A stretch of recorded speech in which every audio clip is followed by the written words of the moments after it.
Hi, this is Travis from 10 Farms, and I have got an issue with my well pressure tank. As you can see here in the picture, what that tank does is it has a pressure bladder with air in it, and it smooths out the flow of your well pump. So it holds pressure in the lines, and it makes it so the pump doesn't have to constantly kick off and on. So the pump runs longer to fill the tank up to hold water, and then it takes longer for the water to go back down in pressure before the well kicks on again. So it makes your pressure more even, and it makes the pump last longer. And the issue I have is it seems to not be working at all. So the pump is just kicking off and on, going up and down in pressure. And you can see that gauge down at the bottom there. That's your pressure gauge for your water pressure in the tank. And mine has a low pressure that kicks on at 40 psi, high pressure that kicks off at 60. So it should take at least a minute, if not longer, to use the water pressure between 60 down to 40, even when you have everything turned on. Mine's going down in probably 15 seconds or less. So what I'm going to do today is I'm going to show you how to check the pressure in your tank and then fill it back up if it's low. And I'm hoping mine just kind of bled down over time. It's a fairly new tank, so hopefully it's not a ruptured bladder or anything like that. It just maybe needs pumped back up. But we will see here, and I'll show you how to do that. The first thing we need to do here is turn off the breakers to the well pump, because we don't want that coming on while we're working on it. We're going to have to drain all the pressure out. There we go. So we've got both of those off, and now we can drain the pressure out of the tank, drain the water out of the tank. So you can see my pressure gauge here. I currently have 50 psi in the system, so I'm kind of right in the middle of the range. I turned off the breaker, so the pump's not going to kick back on when this goes below 40. So now what I'm going to do is turn the water off to the house and then drain the water out of the tank so the pressure is completely removed. So I'm turning off my water supply here.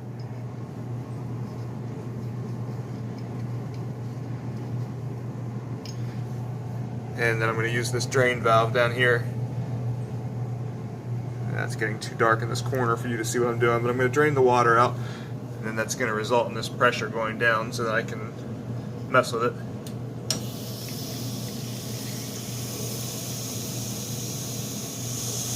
So normally the pump would kick on right here, but I've got the breaker off. And you can actually hear the switch pop, but there's no power turned on.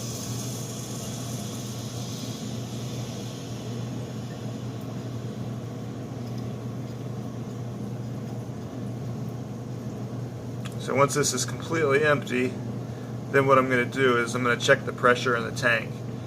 And the pressure in the tank, when there's no water pressure, should be 38 psi. It should be 2 psi below your kick on for your switch. I'm not exactly sure why it's 2 psi exactly below, but that's where it should be set. So since mine kicks on at 40, it should be set at 38.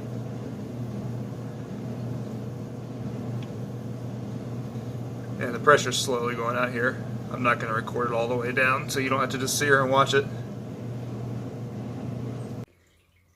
Alright, so our pressure is all the way down to 0 now. I'll come down here and show the gauge.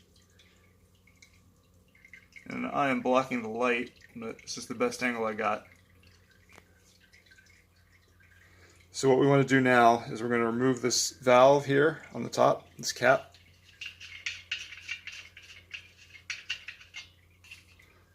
And then we're going to take the pressure with the tire gauge. And this is the best I've got. I don't have a super accurate one, but it should be close enough. We're trying to get 38 psi. So when I put this on here, that's what we should read if everything is okay. And I got basically nothing, it looks like. Yeah, nothing at all. Tank's completely empty. So there's no pressure at all. It's completely bled out. Hopefully it's not ruptured. No water came out, which is a good sign. Because if it's ruptured, a lot of times water will come off the top. Of course, I have no pressure on it. So I'm going to fill this back up to 38 psi, and then I'm going to wait about 15 minutes to make sure it holds. If it still has 38 psi in it, then I'll know it was just a slow leak in the bladder, and I'm going to turn the water back on. Okay, I got my air compressor down here and hooked up now and filled up. So I'm going to bring this up to 38 psi, and if the compressor kicks on while I'm recording, I apologize for the noise. So we're going to get this up to 38.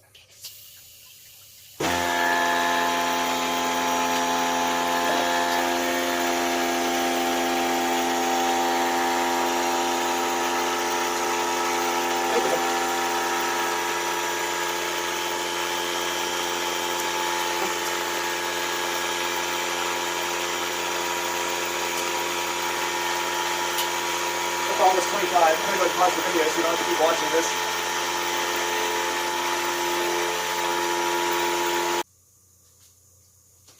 Alright, we should have it at about 38 now. I'm going to do a last check here.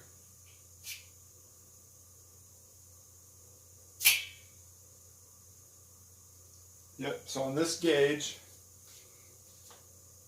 we're now showing it's exactly at 38 psi. So what I need to do now is just let it sit for about 15 minutes, make sure it doesn't lose any pressure, and then if we're good to go, I'll turn the water back on and it'll fill up, and you'll see how much longer it takes to fill the tank.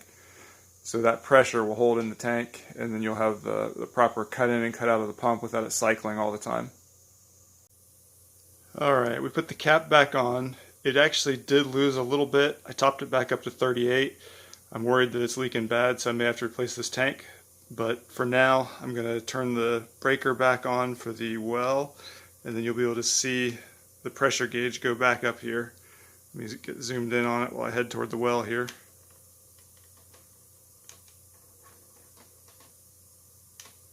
That doesn't want to focus at all.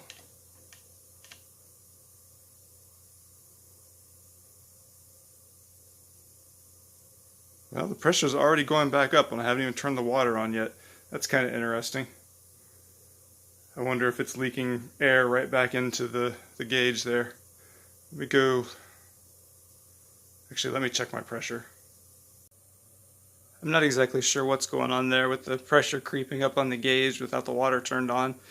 When I opened the drain valve back up, a little bit more water did come out, so maybe some of it's just kind of running into the tank there with the pressure on it. I'm going to go turn the breakers on now and we'll see how this goes.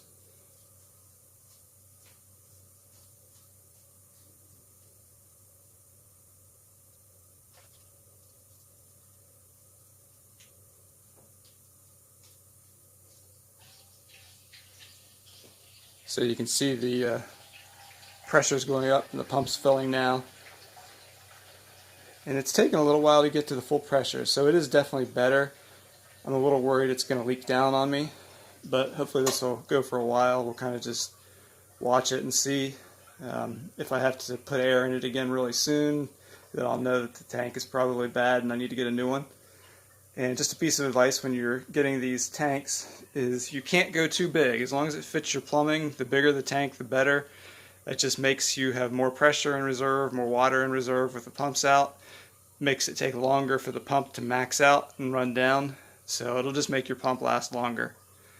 So that's my advice on that. If you do get a tank, get the biggest one that you can hook up to your plumbing and that you can fit and afford. This one is a 32-gallon tank that I've got here.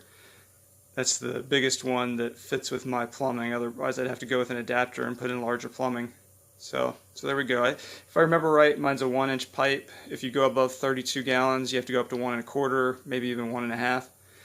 Hopefully this is helpful to everybody, and if I do end up putting a new tank in, I'll do a video on how to install that. It's pretty simple. I put this one in myself years ago when we moved here. Thanks for watching.